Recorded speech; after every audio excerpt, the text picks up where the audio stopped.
नमस्कार बच्चों आज हम लोग देखेंगे चैप्टर नंबर 14 के क्वेश्चन आंसर। चैप्टर नंबर 14 जनसंख्या हमारा प्रमुख संसाधन। बेटा हम चैप्टर के क्वेश्चन आंसर देखने से पहले जो कुछ इंपॉर्टेंट क्वेश्चन चैप्टर के बीच बीच से है वो देखते हैं। क्वेश्चन नंबर फर्स्ट है, संसाधन से क्या अभिप्राय है। आंसर देखिए आप, वह वस्तु जिसका उपयोग या पुनः उपयोग किया जा सके संसाधन कहलाती है। यानी कि वैसी वस्तु जिनका उपयोग और पुनः उपयोग मतलब दोबारा से उपयोग किया जा सके उसे हम संसाधन कहते हैं। बेटा संसाधन आप सिंपल शब्दों में याद रखना कि संसाधन वो सभी चीज़ें हैं जो हमारे उपयोग में आती हैं, जो हमारी ज़रूरतों को पूरा करे वो संसाधन है। इससे रिलेटेड मैं एक दो पॉइंट आपको बताना चाहती हूँ। संसाधन 3 तरीके के होते हैं, प्राकृतिक संसाधन, मानव निर्मित संसाधन और मानव संसाधन। बेटा प्राकृतिक संसाधन वैसे संसाधन होते हैं जो हमें प्रकृति से डायरेक्ट प्राप्त हो, जैसे नदी, पहाड़, हवा, पेड़ पौधे, ये सभी प्राकृतिक संसाधन है। और दूसरा है मानव निर्मित संसाधन, यानी कि मानव के द्वारा जो बनाया जाता है, जो निर्माण किया जाता है मानव के द्वारा, उसे हम बोलते हैं मानव निर्मित संसाधन। मानव निर्मित संसाधन आपके कॉपी हो गया, book, pen, pencil, desk, black board, बहुत सारी चीज़ें आपके अपने आसपास देखोगे तो बहुत सारी चीज़ें आपको मनुष्य के द्वारा, बहुत सारी क्या करीब सारी चीज़ें आपको मनुष्य के द्वारा बनाया हुआ मिलता है, तो वो होता है मानव निर्मित संसाधन। मानव संसाधन बेटा हम खुद एक संसाधन हैं। मैं, आप, हर व्यक्ति किसी न किसी रूप में दूसरे की मदद करते हैं, तो वो उसके लिए संसाधन होता है। मैं आपको बता चुकी हूँ संसाधन क्या है, जो हमारी आवश्यकताओं को पूरा करे वो सभी संसाधन है। ये संसाधन के प्रकार थे, आपको याद रखना है। अब हम क्वेश्चन नंबर 2 देखते हैं। मानव को संसाधन बनाने के लिए आवश्यक गुणों को बताइए। क्वेश्चन नंबर 2 है बेटा, मानव को संसाधन बनाने के लिए आवश्यक गुणों को बताइए। यानी कि मानव को एक अच्छा संसाधन कैसे बनाया जा सकता है, उसके लिए क्या गुण चाहिए। आंसर है, मानव को संसाधन बनाने के लिए शिक्षा, स्वास्थ्य एवं पोषण और विशिष्ट प्रशिक्षण आवश्यक है। यानी कि किसी भी मानव को एक अच्छा संसाधन बनाने के लिए क्या चाहिए, शिक्षा, स्वास्थ्य और विशिष्ट प्रशिक्षण। ये सभी चीज़ें जो गुण जिसमें है वो एक अच्छा संसाधन है विश्व के लिए, देश के लिए और हमारे लिए। क्वेश्चन नंबर 3 है, जनसंख्या घनत्व और उसके वितरण को प्रभावित करने वाले कारक कौन कौन से हैं। आंसर देखिए, प्राकृतिक कारक, उच्चावच, जलवायु, मृदा। सामाजिक और आर्थिक कारक, औद्योगिकरण और शहरीकरण। दूसरा परिवहन और संचार। ये जनसंख्या घनत्व और वितरण को प्रभावित करने वाले कारक हैं। अब हम क्वेश्चन नंबर 4 देखते हैं। जनसंख्या परिवर्तन के कारक कौन कौन से हैं। यानी कि जनसंख्या में जो परिवर्तन होता है, कहीं पे जनसंख्या बहुत ज़्यादा होती है, कहीं पे जनसंख्या बहुत तेज़ी से घटती है या फिर कहीं जनसंख्या तेज़ी से बढ़ती है, उसके क्या क्या कारण हो सकते हैं। जनसंख्या परिवर्तन के कारक, जन्म दर, मृत्यु दर, प्रवास। जन्म दर, मृत्यु दर मैं आपको आगे बताऊंगी, प्रवास आप समझ लो। प्रवास होता है बेटा कहीं एक जगह से दूसरी जगह जाना या कहीं से आना, उसको हम प्रवास कहते हैं। तो ये 3 कारक हैं जनसंख्या परिवर्तन के। अब हम चैप्टर के क्वेश्चन आंसर देखते हैं। ये हमारे चैप्टर के क्वेश्चन है। क्वेश्चन नंबर 1, लिंग अनुपात को परिभाषित करें। भारत में लिंग अनुपात प्रतिकूल क्यों है। आंसर देखिए आप, क्वेश्चन नंबर 1 का आंसर, लिंग अनुपात को कुल जनसंख्या के प्रति 1000 पुरुषों पर महिलाओं की संख्या के रूप में परिभाषित किया गया है। 2001 की जनगणना के अनुसार भारत में लिंग अनुपात 933 है। बहुत से राज्यों में जीवन के लगभग हर क्षेत्र में महिलाओं को कम महत्व दिया जाता है। क्या है कि लिंग अनुपात को कुल जनसंख्या के प्रति 1000 पुरुषों पर महिलाओं की संख्या के रूप में परिभाषित किया जाता है। यानी कि प्रति 1000 पुरुष पर महिलाओं की संख्या देखी जाती है, कितनी है, उसे ही लिंग अनुपात कहते हैं। 2001 की जनगणना के अनुसार लिंग अनुपात कितना है, 933, यानी कि महिलाओं की संख्या कम है। इसलिए क्या बोला है, यह महिलाओं के लिए प्रतिकूल है, यानी कि महिलाओं के लिए सही नहीं है। और ऐसा इसलिए है कि बहुत सारे राज्यों में महिलाओं को लगभग मतलब हर क्षेत्र में महिलाओं को कम महत्व दिया गया है। अब हम देखते हैं क्वेश्चन नंबर 2। एक बार क्वेश्चन नंबर 1 आप फिर से देखिए। अब हम देखेंगे क्वेश्चन नंबर 2। क्वेश्चन नंबर 2 है जनसंख्या वृद्धि दर को परिभाषित करें और उसके गणन की विधि समझाइए। जनसंख्या वृद्धि दर, क्वेश्चन नंबर 2 का आंसर, जनसंख्या वृद्धि दर क्या है? किसी दिए गए क्षेत्र और एक निश्चित अवधि में होने वाली मौतों की कुल संख्या से हम मृत्यु की गणना कर सकते हैं। जन्म दर से मृत्यु दर घटाकर हम प्राकृतिक विकास दर पर पहुंचते हैं। प्राकृतिक विकास दर को ही जनसंख्या वृद्धि दर कहा जाता है बेटा। तो किसी भी क्षेत्र में जो जन्म दर है उससे हम मृत्यु दर को घटाकर मृत्यु दर की हम गणना करते हैं, मृत्यु दर को घटाते हैं, और इसी को क्या है, जन्म दर से मृत्यु दर को घटाकर हम प्राकृतिक विकास दर यानी कि जनसंख्या वृद्धि दर हम देख सकते हैं कि जनसंख्या में वृद्धि है या फिर जनसंख्या कम हो रही है। अब बेटा हम देखते हैं क्वेश्चन नंबर 3। हम भारत की उम्र संरचना के आंकड़ों से क्या निष्कर्ष निकाल सकते हैं? क्वेश्चन नंबर 3 का आंसर देखिए। क्वेश्चन नंबर 3 का आंसर, हम यह निष्कर्ष निकाल सकते हैं कि 3 आयु समूह हैं, जैसे बच्चे 0 से 14 वर्ष, वयस्क 15 से 60 वर्ष और वृद्ध 60+ वर्ष। बच्चे और बूढ़े आश्रित आबादी बनाते हैं और वयस्क कमाने वाली आबादी बनाते हैं। भारत में यह देखा गया है कि 1971 के बाद से बच्चों की जनसंख्या में गिरावट आ रही है और वयस्कों की जनसंख्या बढ़ रही है। भारत में आयु संरचना क्या है बेटा? 3 तरीके के हैं, बच्चे 0 से 14 वर्ष, वयस्क 15 से 60 वर्ष और वृद्ध 60 से ज़्यादा मतलब 60+। तो बेटा ये बच्चे और वृद्ध दोनों ही किस पे डिपेंड होते हैं? वयस्क पे। यानी कि बच्चे भी अपने माता पिता पे डिपेंड होते हैं और जो हमारे माता पिता हैं वो हम पे डिपेंड होते हैं। तो इसीलिए जो वयस्क है यानी कि 15 से 60 वर्ष के जो पुरुष हैं या स्त्री है उसे हम बोलते हैं क्या? कमाने वाली आबादी यानी कि कार्यशील आबादी। और भारत में क्या देखा गया है कि 1971 के बाद बच्चों की जनसंख्या में गिरावट आ रही है और वयस्कों की जनसंख्या तेज़ी से बढ़ रही है। बेटा अब हम देखते हैं क्वेश्चन नंबर 4।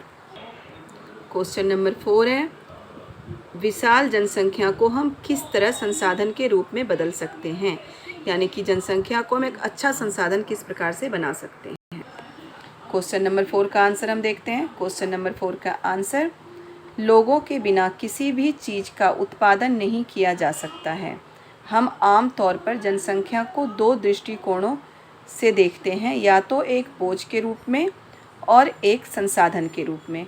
लोगों में जब हम निवेश करते हैं तो संभावना है कि कुछ संसाधन में बदल सकता है, जिसे हम मानव पूंजी कहते हैं। मानव संख्या को मानव पूंजी में परिवर्तित करने के लिए देश को लोगों के स्वास्थ्य एवं पौष्टिक आहार की व्यवस्था, सही शिक्षा, विशिष्ट प्रशिक्षण एवं उनके जीवन में गुणात्मक बदलाव लाने के लिए देश में बहुत बड़ा निवेश करने की आवश्यकता पड़ती है। शिक्षा, स्वास्थ्य और पोषण की स्थिति और उनके विशेष प्रशिक्षण के द्वारा विशाल जनसंख्या को संसाधन के रूप में बदला जा सकता है। यानी कि लोगों में हम निवेश करके ही जनसंख्या को अच्छा संसाधन बना सकते हैं, और किसी भी व्यक्ति को अच्छा संसाधन तभी बनाया जा सकता है जब वो शिक्षित हो, स्वस्थ हो और उसे विशेष प्रशिक्षण यानी किसी भी कार्य के लिए विशेष प्रशिक्षण मिला हो, तभी वो एक अच्छा जनसंख्या बन सकता है। मतलब एक अच्छा संसाधन, जनसंख्या को एक हम अच्छा संसाधन बना सकते हैं। इसलिए शिक्षा और स्वास्थ्य हमारे लिए बहुत आवश्यक है। बेटा अब हम देखते हैं क्वेश्चन नंबर 5। निम्नलिखित शब्दों को परिभाषित करें। फर्स्ट क्या है? जनसंख्या का घनत्व, दूसरा है जन्म दर, मृत्यु दर और वृद्धि दर, और तीसरा है साक्षरता। क्वेश्चन नंबर 5 का आंसर देखते हैं। पहला क्या है? जनसंख्या घनत्व। जनसंख्या का घनत्व एक इकाई क्षेत्र में रहने वाले लोगों की संख्या है। इसे आमतौर पर प्रति वर्ग किलोमीटर में लोगों की संख्या के रूप में व्यक्त किया जाता है। जनसंख्या घनत्व क्या है कि प्रति एक इकाई क्षेत्र में रहने वाली लोगों की संख्या यानी प्रति वर्ग किलोमीटर में कितने लोग रह रहे हैं, इसकी संख्या ही जनसंख्या घनत्व है। जन्म दर, मृत्यु दर और विकास दर। जन्म दर 1 वर्ष में प्रति 1000 बच्चे पर जीवित बच्चों की संख्या। क्या है जन्म दर? 1 वर्ष में प्रति 1000 बच्चों पर जीवित बच्चों की संख्या को जन्म दर कहते हैं। मृत्यु दर 1 वर्ष में प्रति 1000 व्यक्तियों पर होने वाली मौतों की संख्या को मृत्यु दर कहते हैं। वही विकास दर क्या है? जन्म दर से मृत्यु दर को कम करना विकास दर है। यानी कि जन्म दर से मृत्यु दर को कम कर देंगे तो हमें विकास दर का पता चल जाएगा और जनसंख्या में कितनी वृद्धि हुई है इस चीज़ का पता चलता है। तीसरा है साक्षरता। साक्षरता क्या है? साक्षरता समाज के विकास का सूचक है। जनगणना के अनुसार 7 वर्ष और उससे अधिक आयु का व्यक्ति जो किसी भी भाषा को समझने के साथ पढ़ और लिख सकता है साक्षर माना जाता है। साक्षर कौन है बेटा? साक्षरता समाज के विकास के लिए बहुत ही आवश्यक है, विकास का सूचक माना जाता है, क्योंकि शिक्षित व्यक्ति ही हर तरीके से आगे बढ़ सकता है।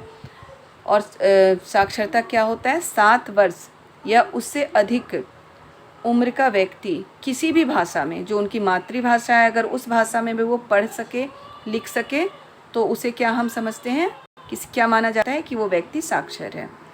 अब हम देखते हैं बेटा क्वेश्चन नंबर 6।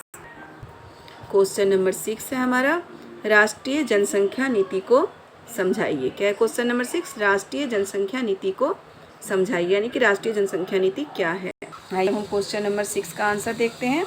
स्वतंत्रता से पहले ही 1938 में राष्ट्रीय योजना आयोग द्वारा जनसंख्या पर एक उप समिति बनाई।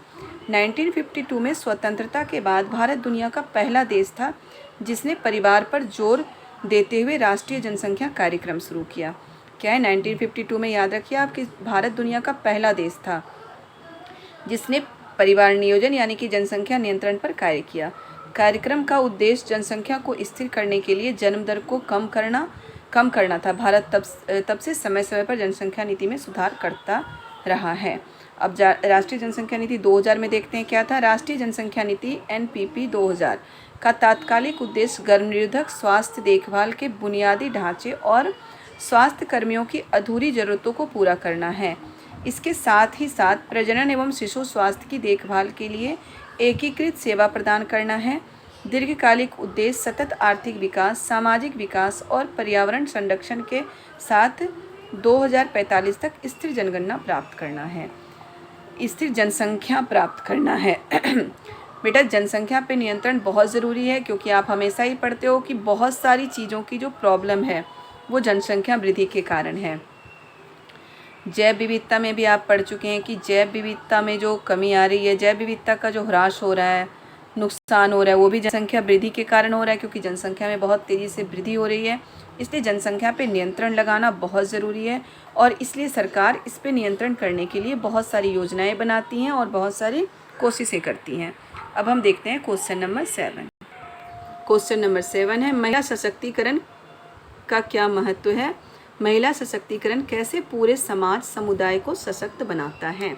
यानी कि महिलाओं का सशक्तिकरण, महिलाओं को मजबूत बनाना, मजबूत यानी कि बॉडी से नहीं, दिमाग से, उनको ज्ञान देना, उनकी क्या कहते हैं, उनकी अधिकारों के बारे में बताना उन्हें, ये बहुत ज़रूरी है। और उन्हें बहुत सारे अधिकार देना ताकि वो आगे बढ़ सकें, क्योंकि अभी तक महिलाओं को दबा के रखा गया था। तो महिलाओं को आगे बढ़ने के लिए मौका मिले और अब बहुत सारे ऐसे मौक़े महिलाओं को दी जा रही है कि समाज में वो साथ चल सकें। अब हम देखते हैं बेटा क्वेश्चन नंबर 7 का आंसर। मानव संसाधन के रूप में जनसंख्या की गुणवत्ता में सुधार के लिए महिलाओं का सशक्तिकरण बहुत महत्वपूर्ण है। हमारे देश में महिलाओं की भूमिका अपने परिवार की देखभाल करने तक ही सीमित रही है और वो अपने खिलाफ होने वाले सभी प्रकार के भेदभाव, दुर्व्यवहार और अपराधों को भी देखती रहती हैं। सरकार द्वारा ऐसे कदम उठाए गए हैं जिनसे महिलाओं की स्थिति में गुणात्मक परिवर्तन आएगा। महिलाओं के सशक्तिकरण को एक बड़ा बढ़ावा तब मिला जब 74वें संवैधानिक संशोधन विधेयक में पंचायती राज संस्थाओं और शहरी स्थानीय निकायों में महिलाओं के लिए 33% सीटों का आरक्षण प्रदान किया गया, जिसे संसद द्वारा पारित किया गया। अंतिम उद्देश्य महिलाओं की उन्नति, विकास और सशक्तिकरण को सुविधाजनक बनाना और सभी प्रकार के भेदभाव को खत्म करना है। यह कदम जीवन के सभी क्षेत्रों में उनकी सक्रिय भागीदारी भी सुनिश्चित करेगा। बेटा क्या है महिला सशक्तिकरण का क्या मतलब है और महिला सशक्तिकरण क्यों ज़रूरी है? तो महिला सशक्तिकरण ज़रूरी क्यों है ये तो आपको बहुत अच्छे से जानना चाहिए। कहा जाता है अगर एक महिला पढ़ी हुई हो तो दो परिवार का उद्धार होता है, दो परिवार पढ़ लेते हैं। क्योंकि जो बच्चों की देखभाल की जिम्मेदारी महिलाओं पे होती है, तो अगर महिलाएं पढ़ी लिखी होंगी तो वो अपने बच्चों को शुरू से ही अच्छी शिक्षा दे पाएंगी। और महिला सशक्तिकरण बहुत ही ज़रूरी है और इसके लिए सरकार द्वारा बहुत सारे कदम उठाए गए हैं। उन्हें हर जगह आरक्षण दिया गया है, रिजर्वेशन दिया गया है, संसद में भी रिजर्वेशन है महिलाओं को, और सरकार में अगर महिलाएं पहुंच रही हैं इसका मतलब महिलाओं को समानता का अधिकार तो हमारे संविधान में सबको मिला हुआ है, महिलाओं को मिला ही है समानता का अधिकार, लेकिन उन्हें और ज़्यादा आरक्षण देके उन्हें ऊपर उठाने की कोशिश की जा रही है और इसमें सरकार बहुत ज़्यादा सक्सेस भी हुई है। आज महिलाएं हर क्षेत्र में आगे बढ़ रही हैं। बेटा एक बार और हम अपने क्वेश्चन आंसर एक बार और आपको दिखा देती हूँ, क्योंकि कहीं अगर आपका छूट गया हो कुछ हो तो आप उसे अच्छे से देख लें और अपना काम पूरा कर लें। बेटा शुरू में मैंने कुछ इम्पॉर्टेंट क्वेश्चन लिखे हैं जो बहुत ज़रूरी है आपके लिए। क्वेश्चन बहुत ज़रूरी हैं एग्ज़ाम के लिए। आप सारे क्वेश्चन ध्यान से देखें, करें और इसे याद कर लें, समझने की कोशिश करें। बेटा ये क्वेश्चन आंसर आपके लिए बहुत ज़रूरी है, इसे आपको अच्छे से करना है, याद करना है, समझ के याद करना है। इसलिए हर क्वेश्चन का आंसर मैं आपको समझाते हुए बता रही हूँ ताकि आपको याद करने में परेशानी ना हो और सुन के ही आप इसे याद कर लें। आप अच्छे तरीके से इन चीज़ों को जानते हैं कि जो चीज़ें हम सुनते हैं वो चीज़ें हमें ज़्यादा याद होती हैं। और बेटा मैं क्वेश्चंस नहीं लिख रही हूँ क्योंकि क्वेश्चन मैं आपको वीडियो में दिखा देती हूँ, तो वहाँ से मतलब वीडियो में आप क्वेश्चन देख सकते हैं बुक से। मैं आपको क्वेश्चन दिखा देती हूँ और मैं आंसर लिख के आपको भेज रही हूँ। ये ज्योग्राफी का लास्ट चैप्टर है, चैप्टर नंबर 14। इसके बाद मैं हिस्ट्री के क्वेश्चन आंसर डालूँगी और चैप्टर डालूँगी। बेटा आप मेरे चैनल को लाइक और सब्सक्राइब ज़रूर कर दें। लाइक और सब्सक्राइब करेंगे तभी आपके आगे के नोटिफिकेशन आपको मिलता रहेगा और बेल आइटम भी ज़रूर दबा दें आप, तभी आपको आगे के नोटिफिकेशन सारा आपके फ़ोन पे आता रहेगा और आपको सारे वीडियोस आपके पास आते रहेंगे। ये सारे क्वेश्चन आंसर हैं बेटा चैप्टर 14 के, जो आपको पूरा हो चुका है। मैं आशा करती हूँ कि आपको बहुत अच्छे से आप काम कर रहे होंगे, बहुत अच्छे से आप पढ़ाई करें। और आगे से जो भी चैप्टर मैं डालूँगी लास्ट में मैं 5 ऑब्जेक्टिव क्वेश्चन दूँगी आपको, जिसका आंसर आपको कमेंट बॉक्स में लिखना है।